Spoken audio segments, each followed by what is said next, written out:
Hello, everyone. Well, this is Marilyn Shannon, and I haven't been here in a little while. I've been working on many different projects that I am passionate about, and I know that you would agree with. But today I'm starting a whole new regime. We're going to come back with all kinds of new information and things that are pertinent to your life and to mine. And with that, I have a friend here today who is brilliant. And when I thought about doing the first newish video, I thought of her. So, Leslie Dill, welcome. How are you? Hi, Marilyn. I'm well and so excited to be here. Thanks for the invite. Well, I'm so happy you're here. And so we're going to do a talk for about 10, 15 minutes, and it's not going to be enough. I promise. You're going to want more. So we're going to come back and do this more. But I want to give you some highlights, and then I want you to take it out into the world, and then I want you to come back for part 2, 3, 4, 10, whatever it is. Okay, Leslie, tell everybody who you are and what you do. So, my name is Leslie Dill. I use she, her pronouns. In my professional life, I work for an amazing organization called Carolina's Care Partnership, where I manage the opt out program. It's a SAMHSA funded program, and I've been doing nonprofit work for a little over 2.5 years. But my background is primarily in higher education. I was at a North Carolina university for 12 years before coming to this work. And so my passion is for education. And I think the only thing that I'm as equally passionate about is equity and inclusion. So the two come together and marry very well. Yeah. So, can you explain what you mean by that equity and inclusion? So what I mean by that is that the way, and I'll say this, so my background is primarily sexual and reproductive health. And the way that sexual and reproductive health was taught when I was in school, for instance, was very heteronormative. And what I mean by that is that all sex was talked about as if it was a man and woman engaging in these activities. And so as soon as I went into the work, it was important to talk about things in a way that doesn't apply a gender to a body, but very much just talks about an activity that someone might be engaging in. And by doing that, you are bringing people who may not be in hetero relationships into the conversation around safety. And a lot of the work that I do now is it's very important that we're using that neutral and inclusive language. The work that I'm doing now is around substance use disorder, opioid use disorder, decreasing stigma related to those things, and also increasing access to services for people in historically marginalized groups, including LGBTQ youth and young adults. And so, why does having the right pronouns or that right identity really make a difference? That's a really great question. And that's something that I get asked a lot. And typically, when people are, I guess, don't really put a lot of weight in it. So, when I introduced myself just now, I said, my name's Leslie Dill and I use she, her pronouns. When I do that, that message is not necessarily for people who are cisgender. Cis means same. So, Marilyn, if you were born, you came out, the doctor looked in between your legs and said, it's a girl. And then you grew up and you said, okay, yeah, I identify with what's between my legs. That means you're cisgender. So you were born, your sex assigned at birth was female. You grow up and you say, okay, I'm female. I agree with that. If you're transgender, whatever sex assigned at birth that you were given based on your external characteristics, if you grow up and you say, gosh, I don't really identify with how I was labeled at birth, then you would be transgender. And this is very shallow. This is like the very top layer of this, and we can get into it more later. But that's kind of the basics. And so for people who are transgender, when they hear me, someone who appears to be straight, cisgender, you look at me and you're like, okay, that's Leslie. She uses she, her pronouns. Why would she need to say that out loud? it's because it then gives permission to other people who may not have been given that same permission to say, okay, Leslie said her pronouns, I can say my pronouns. And so it's basically me using my cisgender privilege to open the gates and open the platform for other people to feel comfortable identifying themselves with whatever pronouns they choose. Interesting. So the conversation about gender Hmm. is exploding. Hmm. What can you do? What can you say about that? A couple of things come to mind. So I think that when you think about the acronym LGBTQ, the L and the G and the B, the lesbian, gay, bisexual, I think at this point, if you say those words, people have a pretty good understanding of what that is.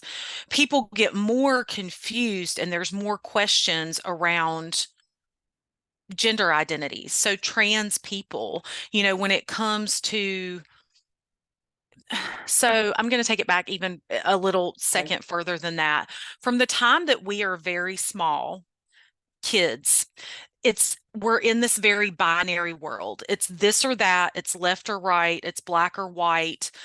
Sometimes when I'm in spaces, what I want people to think about is like, when you're little, there's like those little toys for like 1-year olds. They're little plastic boxes. And on the outside, they have shapes. And on the inside, there's these little toys that you pull out and you have to put them in that exact shape. And they have to fit in there for you to get it right, for you to get it all together. And so from a very young age, we're taught that things need to be categorized and for them to make sense. And so what's really hard for people to understand and more or less accept about gender and sexuality is that it's all on this continuum and it ebbs and flows and it moves. And just because one day I might say to you, "Hey, my name's Leslie and I'm a lesbian." You could see me in 2 years and I could be dating a man. And so for people who need things to be this way, and a lot of times it's the hardest for the people to understand who things are very static. If they're like, I'm cisgender, I'm straight, all of these things, and you live in a society that says that's what's right and good and understandable, anything outside of that is sort of like messing with your need to have things be static and understandable. And so people don't like the word privilege, but it's a point of privilege that nobody's ever misgendered you. Mm. If nobody's ever looked at you and used he, him pronouns, that's a point of privilege because you walk around in the world You don't have to and use it. you don't have to. You know what I'm saying? And so for people who don't have that issue, it's Mhm. like, something else, something new, some new language we got to use. That's another thing that I was getting ready to say is that when I thought about the two different things, is that we are just now coming into a place in our society where it's becoming more okay for these identities to exist and to be talked about. And so within the queer community, there's always new language coming out to identify and use words for these things. It's not that these things are new, these concepts are not new at all. They've been around for millennia. But if they're not accepted and you're not allowed to talk about them, there's never been a need to have language around them because you just didn't talk about it. So we're hearing there's always new language and new words, and it's because of where we're at as a society right now. And the people who are typically most bothered by that, by this new language and new concepts, is people who've never had to think about those things for themselves or their family. Well, that makes perfect sense. And I mean, for all of you listening, I had heard Leslie speak like this, and she was talking about the words. And words are very important. I mean, using words, the right language, I mean, sets the pace, sets the tone, sets the connection or not. And it's very important. And we send the right message. And when you described queer, like I was Hmm. always afraid to use the word queer because I thought if I used the word queer, that I was being derogatory Hmm. because how I've always used the word queer before. Hmm. but you made it seem like it was like the right thing to do. So can you share that definition of queer? I can. And so there's a couple of different ways to think about this. So to your point, I think it's also generational. I think that older generations, when they hear certain words, they think of it that way as being derogatory. And you can think about words that are used for various marginalized communities that, you hear those words and you're just like, ooh, like, no, no, no, you can't use that. I will say that any of the words that have been reclaimed by communities with lived experience can still be used in a derogatory way. It's all in the way that you say it and how someone could still use the word queer to be ugly, to be derogatory. You could still do that. Um, so when I said that my background's in higher education, and so when I went to work at the university in 2007, 2008, I wouldn't say that queer was a word that I used very often, but in working with the LGBTQ students on that campus, they said, like, we're reclaiming this word. This is a national movement. Like, we are taking this word, we are going to use this word, we are going to take away all of the power that it has to hurt us, and we're going to use it. One thing that I do say is that when I go into communities or presentations or whatever, in Maryland, to your point, the reason why you heard me explain why I use that word is because people still need to hear why I use that word. And I still need to, in some sense, ask for permission to use that word without, identifying myself and all of my identities personally.